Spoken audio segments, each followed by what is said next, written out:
পশ্চিমবঙ্গে একটা valley of flowers আছে যার নাম হলো খিরাই। খিরাই স্টেশনটা দেখে মনে হবে যেন তুলি দিয়ে আঁকা একটা ছোট্ট স্টেশন।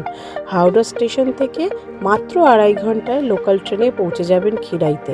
খিরাই প্রধানত শীতকালেই যায়, কারণ শীতকালে যত রকম ফুল খিরাইয়ের বাগানে সব দেখতে পারবেন। ক্ষেতের পর ক্ষেত যেন ফুল হয়ে আছে, নানান রকম ফুলের সমাহার, আর তার সঙ্গে শাকসবজিও হয়।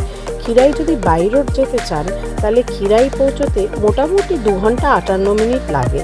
আপনাদের দ্বিতীয় হুগলি সেতু ক্রস করে তারপরে আপনারা আরামসে ম্যাপ ফেলে খিরাই পৌঁছে যেতে পারেন। আমার তো ভীষণ ভালো লেগেছে।